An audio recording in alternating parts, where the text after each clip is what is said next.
Assalamualaikum warahmatullahi wabarakatuh. Salam untuk kita semua, Namo Buddhaya, Om Swastiastu.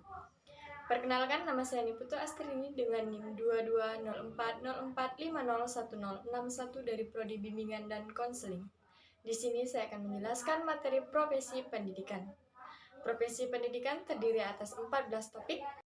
Topik yang pertama yaitu tentang pengertian, syarat-syarat, dan landasan profesi kependidikan. Yang pertama, pengertian profesi kependidikan. Menurut Prof. Piet Sehartian, profesi adalah suatu pernyataan atau janji yang menyatakan bahwa seseorang itu mengabdikan dirinya pada suatu pelayanan karena orang tersebut merasa terpanggil untuk menjabat pekerjaan itu. Ciri-ciri profesi yang pertama, suatu profesi merupakan suatu jabatan atau pekerjaan yang menyesuaikan fungsi dan bermaknaan sosial yang sangat menentukan. Dua, untuk mewujudkan fungsi pada butir di atas, para anggotanya atau petugas dalam pekerjaan itu seharusnya menampilkan pelayanan khusus, didasarkan atas teknik-teknik intelektual dan keterampilan-keterampilan tertentu yang unik. Yang ketiga, penampilan pelayanan tersebut bukan hanya dilakukan secara rutin saja, melainkan bersifat pemecahan masalah dan penanganan situasi kritis yang menurut pemecahan dengan menggunakan teori dan metode ilmiah. Yang keempat, para anggotanya memiliki kerangka ilmu yang sama, yaitu yang didasarkan atas ilmu yang jelas, sistematis, dan eksplisit, bukan hanya didasarkan atas akal sehat atau konsep belaka. Yang kelima, untuk dapat menguasai kerangka ilmu tersebut diperlukan pendidikan dan latihan dalam waktu yang cukup lama. Poin yang keenam, para anggotanya secara tegas dituntut memiliki kompetensi minimum melalui prosedur pendidikan dalam latihan serta lisensi ataupun sertifikasi. Yang ketujuh, penyelenggaraan pelayanan kepada pihak yang dilayani, para anggota diberi kebebasan dan tanggung jawab pribadi dalam memberikan pendapat dan pertimbangan serta membuat keputusan tentang apa yang akan dilakukan berkenaan dengan penyelenggaraan pelayanan profesional yang dimaksud. Para anggotanya, baik perorangan maupun kelompok, lebih mementingkan pelayanan yang bersifat sosial daripada pelayanan yang mengejar keuntungan yang bersifat ekonomi. Poin yang selanjutnya, standar tingkah laku bagi anggotanya dirumuskan secara tersurat atau eksplisit melalui kode etik yang benar-benar diterapkan. Setiap pelanggaran atas kode etik dapat dikenakan sanksi tertentu. Selanjutnya, selama berada dalam pekerjaan tersebut, para anggotanya terus-menerus berusaha menyegarkan dan mengingatkan kompetensinya dengan jalan mengikuti secara cermat literatur bidang pekerjaan, menyelenggarakan dan memahami hasil riset-riset serta berperan serta aktif dalam pertemuan-pertemuan sesama anggota. Adapun syarat-syarat profesi kependidikan yaitu jabatan yang melibatkan kegiatan intelektual, jabatan yang menggeluti suatu batang tubuh ilmu yang khusus, jabatan yang memerlukan persiapan profesional yang lama, jabatan yang memerlukan latihan dalam jabatan yang berkesinambungan, jabatan yang menjanjikan karir hidup dan keanggotaan yang permanen, jabatan yang menentukan standar dirinya, jabatan lebih mementingkan layanan di atas keuntungan pribadi, jabatan yang mempunyai organisasi profesional yang kuat dan terjalin erat. Landasan dari profesi kependidikan yang pertama landasan hukum, landasan filsafat, landasan psikologi, dan landasan sosial budaya. Topik yang kedua yaitu standar kompetensi profesi kependidikan. Pengertian standar kompetensi profesi kependidikan yaitu secara etimologi berarti kecakapan atau kemampuan, sedangkan secara terminologi berarti pengetahuan, keterampilan, dan nilai-nilai dasar yang direfleksikan dalam kebiasaan berpikir dan bertindak.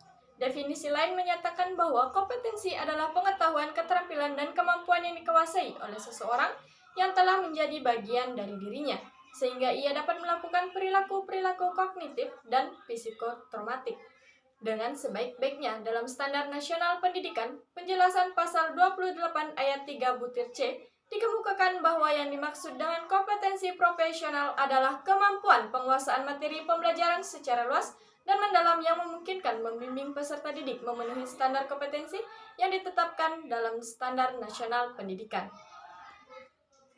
Kompetensi guru sebagai agen pembelajaran. Yang pertama, kompetensi pedagogik. Kompetensi pedagogik adalah kemampuan seorang guru dalam memahami peserta didik, perancangan, dan pelaksanaan pembelajaran, pengembangan peserta didik, dan evaluasi hasil belajar peserta didik untuk mengaktualisasi potensi yang mereka miliki. Yang kedua, kompetensi kepribadian.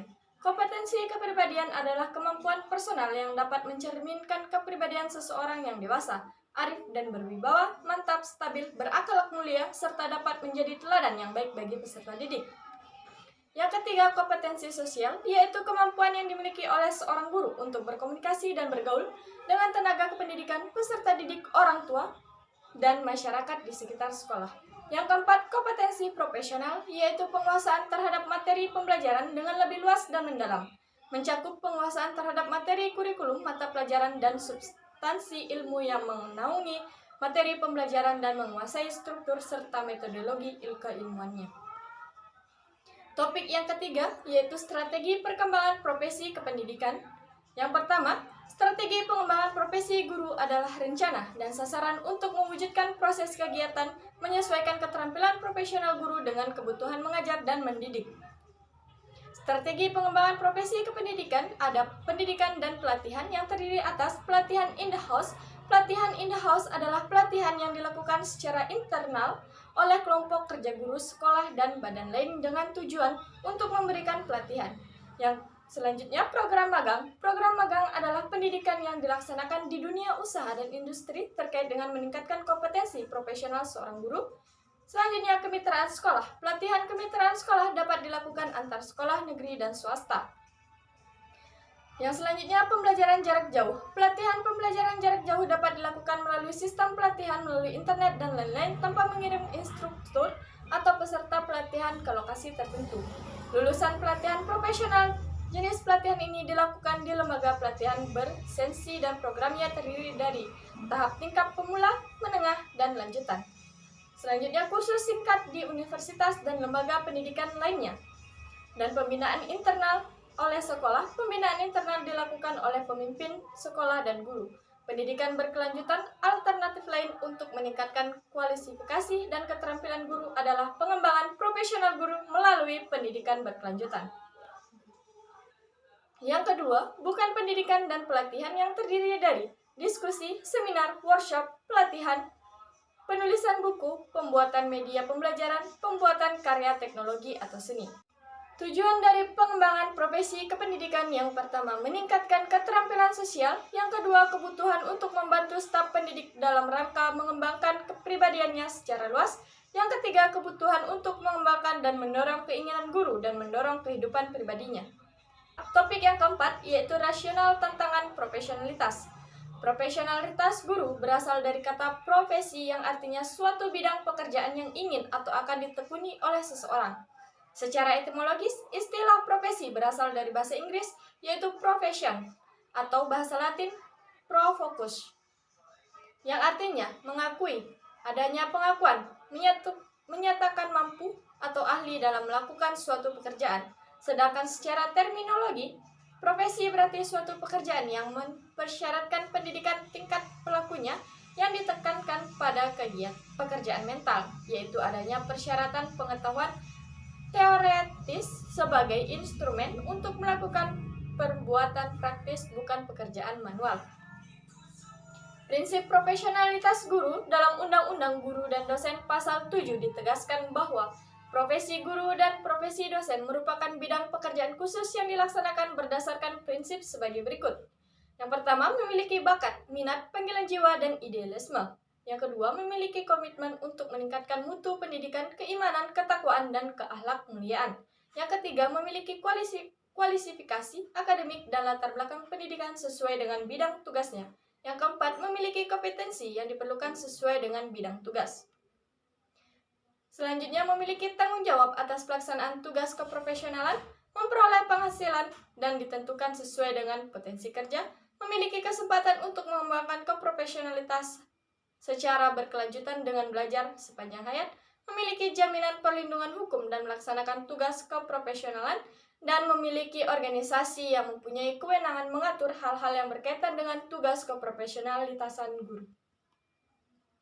Adapun pengembangan internasional soft skill guru mendefinisikan soft skill sebagai bentuk keterampilan individu membina hubungan dengan orang lain atau masyarakat dan keterampilan mengatur diri sendiri yang dapat mengembangkan unjuk kerja secara maksimal sehingga menunjukkan kualitas diri yang bersifat ke dalam dan keluar.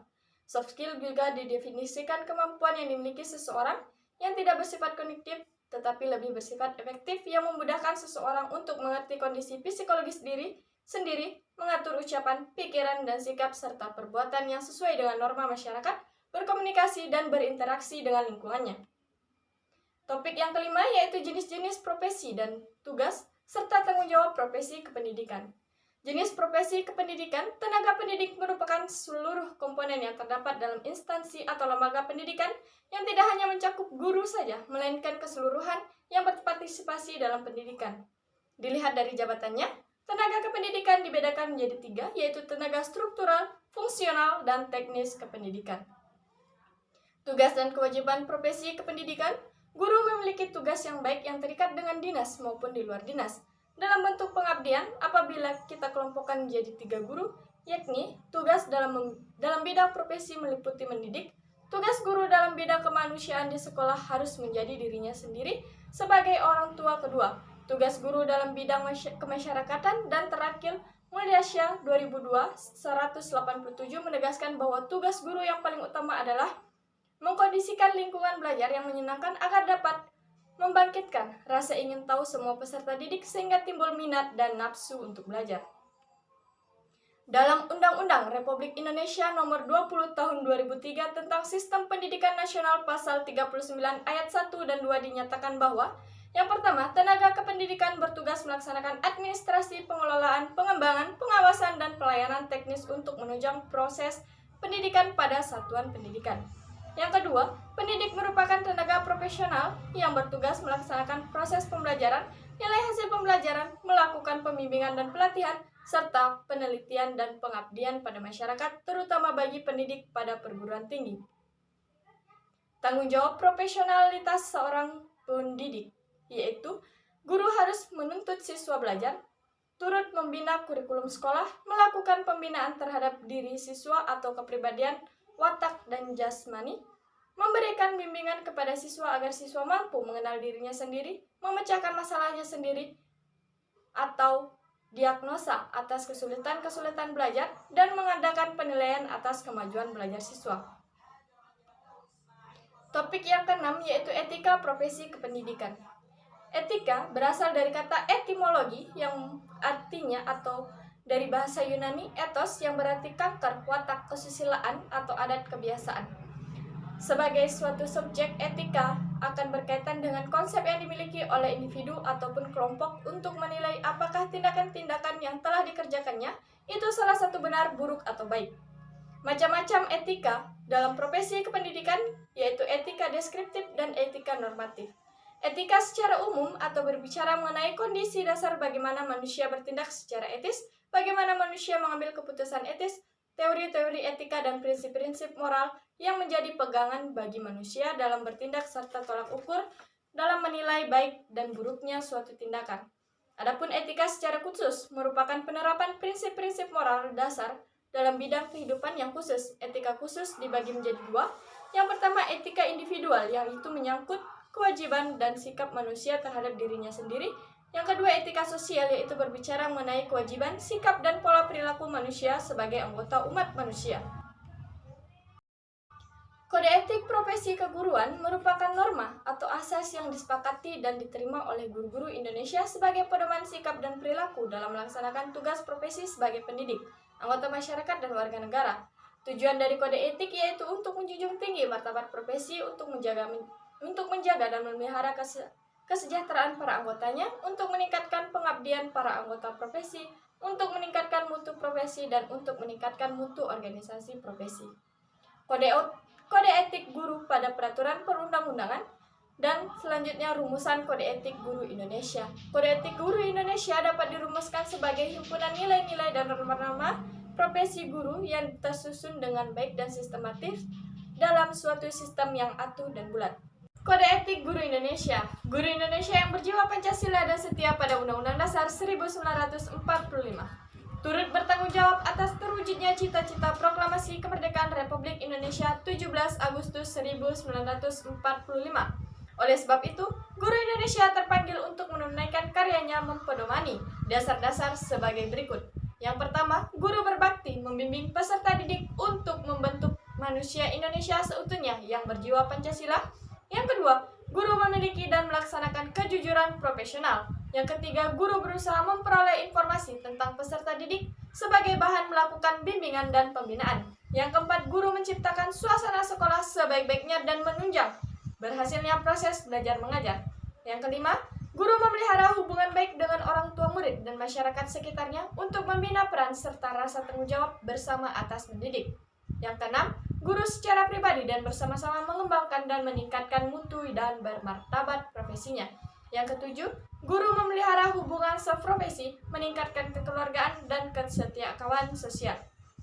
Yang kedelapan, guru secara bersama-sama memelihara dan meningkatkan mutu organisme PGRI sebagai sarana penunjang dan pengabdian. Yang kesembilan, guru melaksanakan segala kebijaksanaan pemerintah dalam bidang pendidikan. Topik 7, pemanfaatan teknologi pendidikan sesuai dengan bidangnya. Pengertian teknologi pendidikan juga sebagai teknologi informasi yang terbatas. Teknologi informasi secara sederhana dapat dipandang sebagai ilmu yang diperlukan untuk mengelola dan memegang informasi agar informasi tersebut dapat secara mudah dicari atau ditemukan kembali. Ragam teknologi pembelajaran dalam pendidikan dapat digunakan portal rumah belajar Maya dan sebagainya, televisi education, akun pembelajaran. Pemanfaatan teknologi dalam pendidikan seperti sistem informasi, media pembelajaran, pendidikan life skill, dan e-learning. Topik 8, landasan prinsip, teori, dan isu terkini tentang profesi kependidikan. Landasan profesi pendidikan ada dua, yaitu Pancasila dan Undang-Undang Dasar Republik Indonesia. Prinsip profesi kependidikan menurut Prof. Dr. H.U. Husman Asmara dan bukunya Profesi Kependidikan mengatakan ada 3 prinsip dalam profesi kependidikan, yaitu 1. Prinsip Tuturi Handayani atau semboyan Tuturi Handayani mengandung pesan agar mendidik tidak memaksakan kehendak kepada anak didiknya. Yang kedua, prinsip belajar sepanjang hayat. Belajar sepanjang hayat merupakan belajar yang tak mengenal waktu, tua ataupun muda. Yang ketiga, prinsip mandiri dalam belajar kemandirian. Belajar adalah suatu proses sikap yang didorong oleh keinginan, inisiatif, dan tanggung jawab sendiri untuk menentukan serta mencari sumber belajar dan metode pembelajaran tanpa suruhan dan dorongan orang lain. Teori profesi kependidikan yaitu sifat naluriah manusia, fungsi manfaat ilmu dan pengetahuan, fungsi tugas kekaryaan. Isu terkini tentang profesi kependidikan, profesionalitas guru sebagai menjadi masalah yang sering dipertanyakan sebab banyak isu yang mengenai hubungan antara guru dengan peserta didiknya, seperti guru yang memukul muridnya diakibatkan sang murid lupa mengerjakan tugas, kurangnya komunikasi yang kurang terjalin dengan baik antara orang tua dan guru, maupun menimbulkan potensi kesalahan pahaman antara keduanya. Ketika ada dugaan kasus kekerasan terhadap siswa di sekolah, maka orang tua buruknya mengklasifikasi dengan baik-baik kepada sekolah, tetapi justru malah melaporkan guru ke aparat kepolisian. Akhirnya kasusnya menjadi ramai dan lalu sudah diliputi media, kasusnya bisa menyebar kemana-mana dan dampaknya berbagai opini pun bisa muncul. Topik 9, manajemen sekolah. Manajemen sekolah sebagai terjemahan dari school management atau adalah suatu pendekatan politik yang bertujuan untuk merancang kembali pengelolaan sekolah dengan memberikan kekuasaan kepada kepala sekolah dan meningkatkan partisipasi masyarakat dalam upaya perbaikan kinerja sekolah yang mencakup guru, siswa, kepala sekolah, dan meningkatkan partisipasi masyarakat. Menurut James, JR manajemen sekolah adalah proses pendayagunaan sumber-sumber manusiawi bagi penyelenggaraan sekolah secara efektif. Tujuan manajemen sekolah. Adapun menurut M. Mulyasa, tujuan manajemen sekolah adalah 1. Peningkatan efisiensi, 2. Peningkatan mutu, 3. Peningkatan pemerataan. Tujuan manajemen sekolah menurut Departemen Pendidikan Nasional adalah 1. Meningkatkan mutu pendidikan melalui kemandirian dan inisiatif sekolah dalam pengelolaan dan memberdayakan sumber daya yang bersedia. 2. Meningkatkan kepedulian warga sekolah dan masyarakat dalam penyelenggaraan pendidikan melalui pengambilan keputusan bersama. 3. Meningkatkan tanggung jawab sekolah kepada orang tua, masyarakat, dan pemerintahan tentang mutu sekolah. 4. Meningkatkan kompetensi yang sehat antar sekolah tentang mutu pendidikan yang akan dicapai. Adapun fungsi manajemen sekolah, yang pertama fungsi perencanaan, prinsip pengorganisasian, fungsi penggerakan, fungsi koordinasian, fungsi pengarahan, dan fungsi pengawasan. Adapun ruang lingkup manajemen sekolah, luasnya bidang manajemen sekolah yang terdiri dari bidang kurikulum, bidang kesiswaan, bidang personalia yang mencakup tenaga edukatif dan tenaga administrasi, bidang sarana yang mencakup segala hal yang menunjang secara langsung pada pencapaian tujuan, Bidang prasarana mencakup segala hal yang menunjang secara tidak langsung pada pencapaian tujuan. Bidang hubungan dengan masyarakat berkaitan langsung dengan bagaimana sekolah dapat menjalin hubungan dengan masyarakat sekitar. Semua bidang manajemen sekolah ini harus dikelola dengan memperhatikan aktivitas-aktivitas manajerial dan didukung oleh aktivitas pelaksanaan. Adapun prinsip manajemen sekolah yang terdiri dari prinsip efisiensi, yakni dengan penggunaan modal yang sedikit dapat menghasilkan hasil yang optimal. Prinsip efektivitas, yakni tercapainya sasaran sesuai tujuan yang diharapkan. Prinsip pengelolaan, yakni seorang manajer harus melakukan pengelolaan sumber-sumber daya yang ada. Prinsip pengutamaan tugas pengelolaan, yakni seorang manajer harus mengutamakan tugas-tugas pokoknya. Tugas-tugas yang bersifat operatif hendaknya dilimpahkan pada orang lain secara personalia. Manakala seorang manajemen telah melimpahkan tugas kepada orang lain, tanggung jawab tetap ada pada pemimpin. Prinsip kerjasama, yakni seorang manajer hendaknya dapat membangun kerjasama yang baik secara horizontal. Prinsip kepemimpinan yang efektif, yakni bagaimana seorang manajer dapat memberikan pengaruh ajakan pada orang lain untuk bertujuan bersama. Topik 10. Supervisi kependidikan. Supervisi pada dasarnya adalah upaya untuk meningkatkan mutu pendidikan dan pengajar dengan ditunjang oleh unsur-unsur lain, seperti guru, sarana dan prasarana, kurikulum sistem pengajaran, dan penilaian. Supervisor bertugas dan bertanggung jawab memperhatikan perkembangan unsur-unsur tersebut secara berkelanjutan. Tujuan dari sasaran supervisi pendidikan, yaitu supervisi pendidikan adalah perbaikan dan perkembangan proses belajar mengajar secara total. Ini berarti bahwa tujuan supervisi tidak hanya untuk memperbaiki satu mengajar saja, tapi juga membina pertumbuhan profesi guru dalam arti luas, termasuk di dalamnya pengadaan fasilitas-fasilitas pelayanan kepemimpinan dan pembinaan human relation yang baik kepada semua pihak yang terikat. Sasaran supervisi pendidikan pada dasarnya diarahkan pada hal-hal sebagai berikut: membangkitkan dan merangsang semangat guru dan pegawai sekolah dalam menjalankan tugasnya masing-masing dengan baik, mengembangkan dan mencari metode-metode belajar mengajar yang baru dalam proses pembelajaran yang baik dan lebih sesuai, mengembangkan kerjasama yang baik dan dalam lingkungan sekolah harmonis antara guru, siswa, orang tua, dan semua guru dengan kepala sekolah dan semua staf sekolah yang berada dalam lingkungan sekolah dan yang bersangkutan. Fungsi supervisi ada 3, yaitu fungsi kepemimpinan, fungsi pengawasan, dan fungsi pelaksanaan. Ruang lingkup supervisi pendidikan yaitu unsur personal. Lingkup pertama dalam supervisi pendidikan adalah para personal dalam sekolah atau madrasah sebagai supervisi. Adapun personal yang dimaksud adalah kepala sekolah, pegawai tata usaha, guru, dan siswa.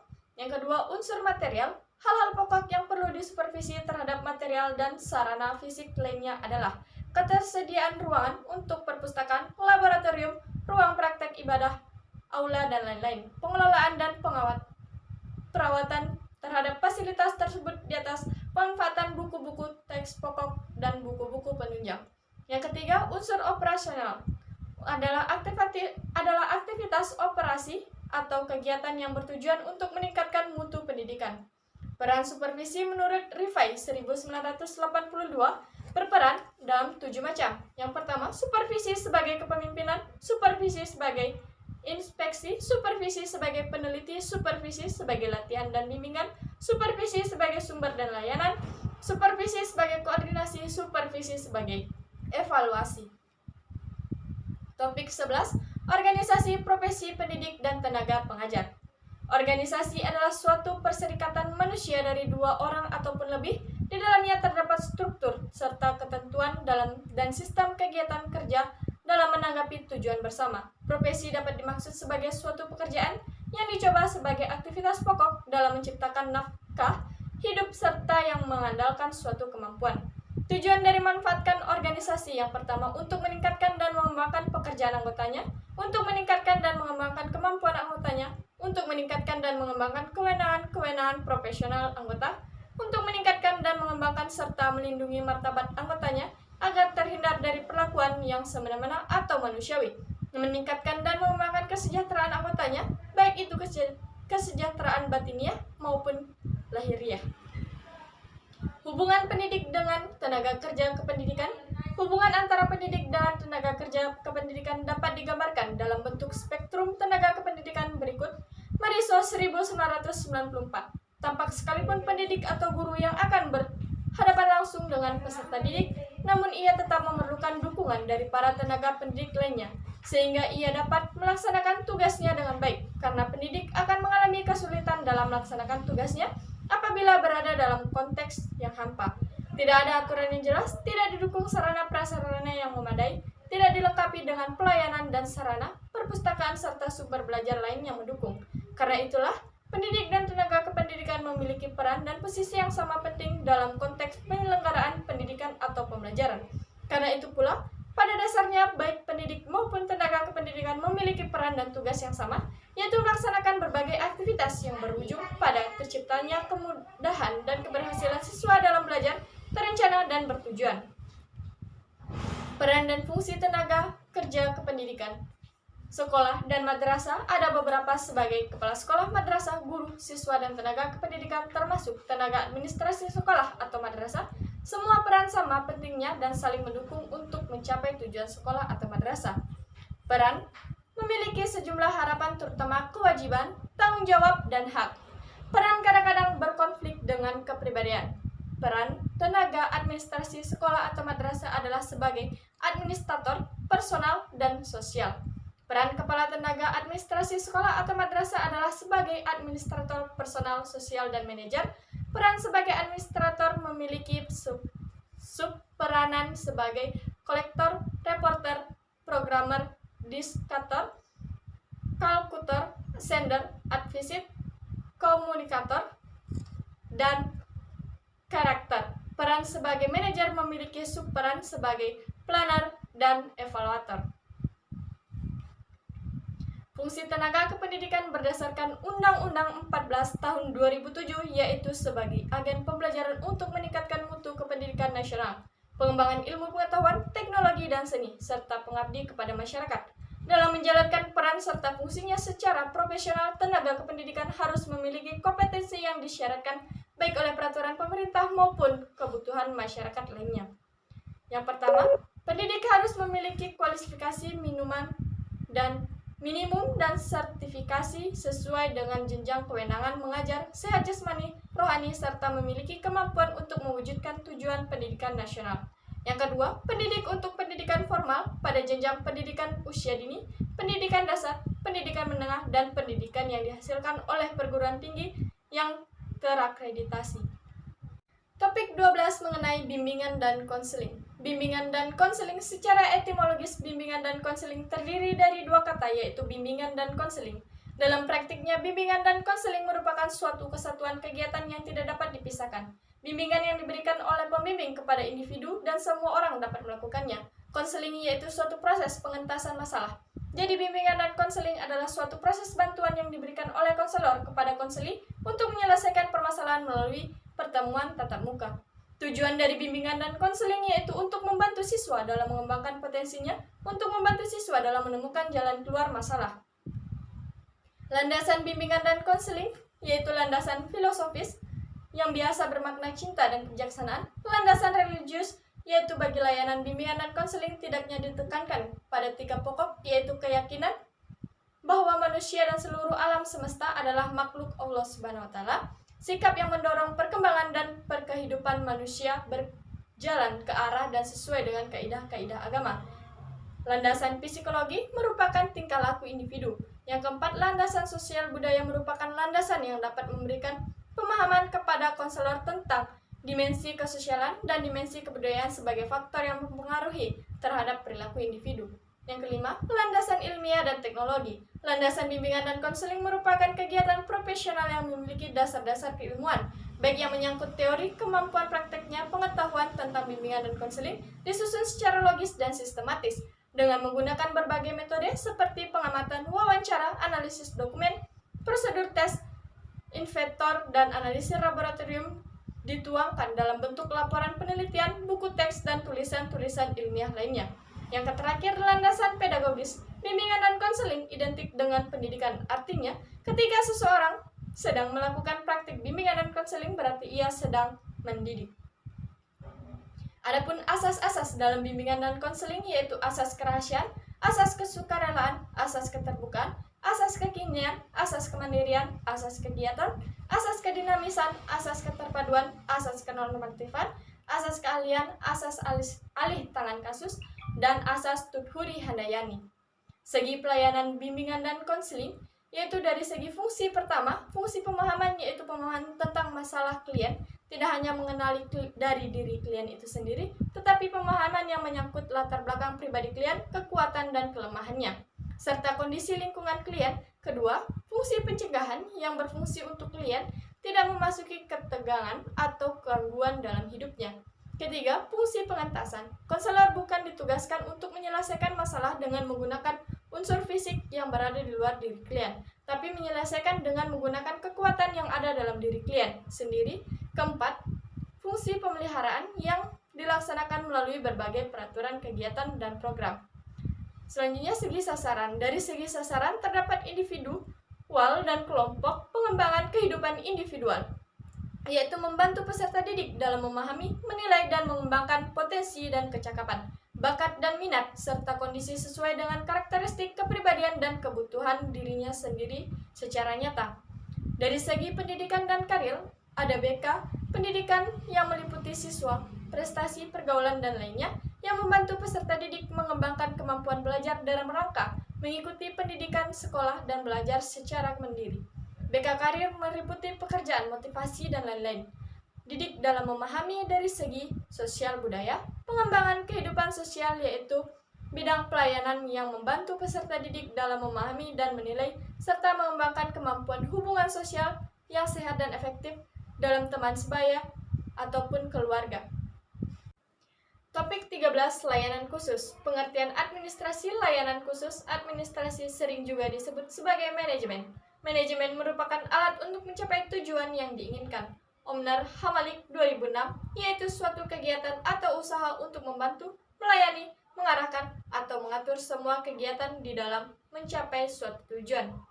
Administrasi layanan khusus adalah administrasi dalam dunia pendidikan yang memberikan layanan secara khusus atau suatu usaha yang tidak secara langsung berkenaan dengan proses belajar mengajar di kelas, tetapi secara khusus diberikan oleh sekolah kepada para siswanya agar mereka lebih optimal dalam melaksanakan proses pembelajaran. Jenis-jenis layanan khusus dan pengolahannya. Yang pertama, pustaka. Perpustakaan merupakan salah satu unit yang memberikan layanan kepada peserta didik dengan maksud membantu dan menunjang proses pembelajaran di sekolah, melayani informasi-informasi yang dibutuhkan, serta memberi layanan rekreatif melalui koleksi bahan pustaka. Yang kedua, laboratorium. Laboratorium merupakan sarana pendukung dalam pembelajaran sekolah. Secara sederhana, laboratorium dapat diartikan sebagai suatu tempat di mana dosen, mahasiswa, guru, siswa, dan orang lain melaksanakan kegiatan kerja ilmiah seperti praktikum, observasi, penelitian, demokrasi, dan model-model dalam pembuatan rangka kegiatan belajar mengajar. Yang ketiga, UKS. UKS merupakan salah satu sarana untuk meningkatkan kemampuan hidup sehat. Pada selanjutnya, akan meningkatkan derajat kesehatan peserta didik secara optimal. UKS bukan saja menjadi tanggung jawab pemerintah, akan tetapi juga merupakan tanggung jawab peserta didik dan masyarakat di mana sekolah itu berada. Yang keempat, kekafetarian sekolah. Kafetarian, warung atau kantin sekolah pada awalnya didirikan bukan mempertimbangkan hanya unsur bisnis semata, tetapi lebih daripada itu, keberadaan kafetarian, warung, kantin sekolah diharapkan mampu menyokong kelancaran proses belajar mengajar dari keperluan akan makan bagi siswa. Selanjutnya, sarana ibadah. Layanan sarana peribadahan merupakan layanan yang diberikan sekolah dengan tujuan agar layanan tersebut bisa digunakan untuk beribadah, melaksanakan kegiatan keagamaan lainnya, serta bisa membentuk kerohanian peserta didik khususnya agar mampu menjadi manusia yang baik dan beriman. Selanjutnya, asrama. Bagi peserta didik khususnya jenjang pendidikan dan menengah pendidikan tinggi, terutama bagi mereka yang bertempat tinggal jauh, sekolah diperlukan asrama. Selain bermanfaat untuk peserta didik, asrama juga bermanfaat bagi para pendidik dan petugas asrama tersebut. Selanjutnya, koperasi. Koperasi berasal dari dua kata yaitu co dan operation, yang berarti kerjasama untuk mencapai tujuan. Koperasi adalah suatu perkumpulan yang beranggotakan beberapa atau bekerja orang badan-badan dengan sama menggunakan atas kekeluargaan dengan menjalankan usaha, serta untuk mempertinggi kesejahteraan jasmania dan para anggotanya. Selainnya transportasi, sarana transportasi bagi sarana peserta didik merupakan untuk menunjang kelancaran proses belajar mengajar. Peserta didik akan merasa aman dan dapat datang atau pulang dengan waktu yang tepat. Topik 14, pendidikan dalam masyarakat atau non-formal. Pendidikan dalam masyarakat atau non-formal merupakan salah satu bagian dari 3 subsistem pendidikan nasional. Hal ini dinyatakan dalam Undang-Undang Nomor 20 Tahun 2003 tentang Sistem Pendidikan Dasar. Dinyatakan dalam pasal 1 ayat 10 bahwa satuan pendidikan adalah kelompok layanan pendidikan yang menyelenggarakan pendidikan pada jalur formal, non-formal, dan informal pada setiap jenjang dan jenis pendidikan. Ruang lingkup pendidikan non-formal menyangkut berbagai aspek kehidupan dari berbagai usia, tempat, dan kebutuhan. Ruang lingkup pelayanan pendidikan non-formal menjangkau keseluruhan kegiatan pelayanan pendidikan non-formal. Pendidikan non-formal bertujuan untuk melayani warga belajar supaya dapat tumbuh dan berkembang sedini mungkin dan sepanjang hayat guna meningkatkan martabat dan mutu kehidupannya. Pendidikan non-formal dapat dikelompokkan menjadi 3 bidang pendidikan yang integral, yaitu pendidikan keaksaraan, pendidikan dasar, dan pendidikan berkelanjutan. Konsep pendidikan non-formal terdiri dari 3 dasar, yaitu pendidikan non-formal sebagai suplemen, pendidikan non-formal sebagai komplement, dan pendidikan non-formal sebagai substitusi. Program untuk sasaran pendidikan non-formal. Alur pendidikan di luar sekolah ini dapat dibagi menjadi beberapa kelompok, diantaranya yaitu taman kanak-kanak atau TK, pusat kegiatan belajar masyarakat, majelis taklim, lembaga kursus, dan penelitian, dan lain sebagainya. Output dari sasaran pendidikan non-formal dibagi menjadi 2, yaitu sasaran pendidikan non-formal dapat digolongkan menjadi non-formal untuk pemuda, menjadi timbal karena 1. Banyaknya anak usia sekolah tidak memperoleh pendidikan sekolah yang cukup, lebih-lebih di negara yang berkembang. Yang kedua, mereka memperoleh pendidikan yang tradisional.